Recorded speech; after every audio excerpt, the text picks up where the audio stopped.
తెలుగుదేశం కూటమి రాష్ట్ర ప్రభుత్వం 2026-27 ఆర్థిక సంవత్సరానికి ఘనమైనటువంటి అంకెలతో రాష్ట్ర బడ్జెట్ని 2026 ఫిబ్రవరి 14వ తేదీన అసెంబ్లీలో ఆర్థిక మంత్రి పయ్యావుల కేశవ్ గారు ఘనంగా ప్రకటించారు. 3,23,000 కోట్ల రూపాయల బడ్జెట్ మేము ప్రవేశపెడుతున్నాం. ఇప్పటి వరకు ఇంత బడ్జెట్ ఎప్పుడూ ప్రవేశపెట్టలేదని చెప్పారు. వాస్తవమే. కానీ ఇంత బడ్జెట్లో ఈ రాష్ట్రంలో ఉన్నటువంటి లక్షలాది మంది ఉద్యోగులు, కార్మికులు, మున్సిపల్ కార్మికులు, స్టీమ్ వర్కర్లు, పంచాయతీ కార్మికులు, ముఠా కార్మికులు, ఫీల్డ్ అసిస్టెంట్లు, వీఆర్ఏలు వీళ్ళందరికీ ఏమి వరగబెట్టారో ఈ బడ్జెట్లో సమాధానం చెప్పలేదు ఆర్థిక మంత్రి గారు. కానీ ఆర్థిక మంత్రి గారు పెద్ద పెద్ద మహానుభావుల యొక్క సూక్తుల్ని ఉదాహరణగా తీసుకున్నారు. అంబేద్కర్ గారిని, స్వామినాథన్ గారిని అని ఉదాహరణలు తీసుకున్నారు. వాళ్ళు ఏం చెప్పారు, వాళ్ళు ఏం కోరుకున్నారు ఈ దేశంలో, వాటి జోలికి వెళ్ళాల ఆర్థిక మంత్రి గారు. కానీ బడ్జెట్ ఆద్యంతం కూడా కేంద్రంలోని మోడీ గారిని స్తుతించే పని చేశారు. ఈ రాష్ట్రంలో ఉన్నటువంటి ముఖ్యమంత్రి గారి తనయుడిని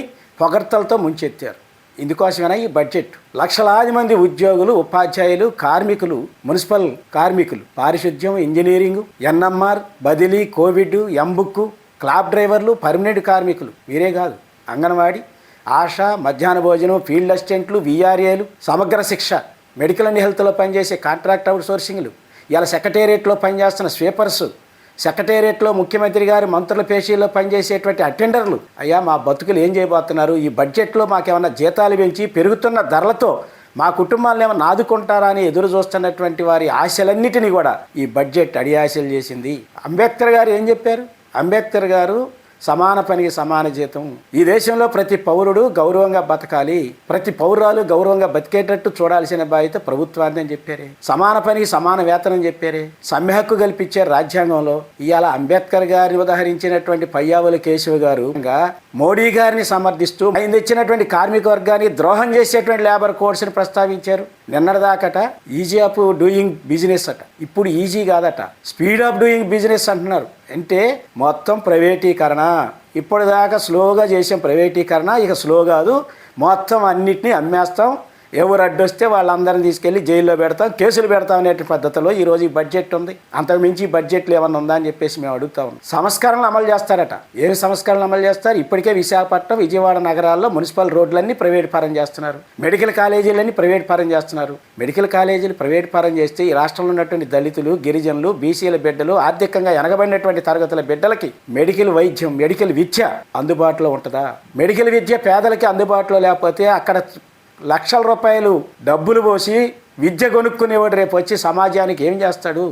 పేదలను ఆదుకుంటారా? అంటే విద్య, వైద్యం అనేటువంటి పెద్ద ఎత్తున రేట్లు, ధరలు పెరగటానికి, ప్రైవేటీకరణ జరగటానికి దారితీస్తూ ఉంది. ఇటువంటి విధానాలను ఈ బడ్జెట్లో ప్రవేశపెట్టడం అంటే కార్మికులకి, ఉద్యోగులకి నష్టదాయకమే. మోడీ గారు తెచ్చినటువంటి లేబర్ కోడ్స్ ప్రస్తావించారు. ఆ లేబర్ కోడ్స్ బాబు గారు వీటిని సమర్థించే పని చేస్తున్నారు. వాటిని సమర్థించడం అంటే కార్మిక వర్గానికి సమాధి కట్టడమే, కార్మిక వర్గానికి గోరీ కట్టడమే.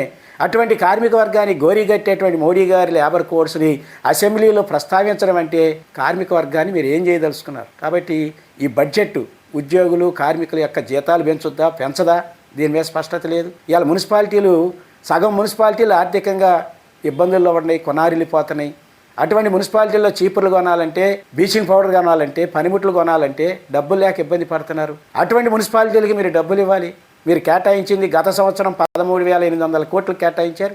ఈ బడ్జెట్లో 14,500 కోట్లు కేటాయించారు. 700 కోట్లు అదనంగా కేటాయించారు. ఈ 700 కోట్లు ఎవరి జేబులోకి పోతున్నాయి? కాంట్రాక్టుల జేబులోకి ఇవ్వడానికి, దళారీల జేబులోకి పెట్టడం కోసం తప్ప కార్మికుల ప్రయోజనాల కోసం మీరు కేటాయిస్తున్నారా? ఈ రోజుకి వేలాది మంది 13,000 రూపాయలు, రోజుకు 450 రూపాయలు, 300 రూపాయలతో 300 రూపాయలతో పనిచేస్తున్నారే, వాళ్ళందరూ అన్నం తినాలా లేదా?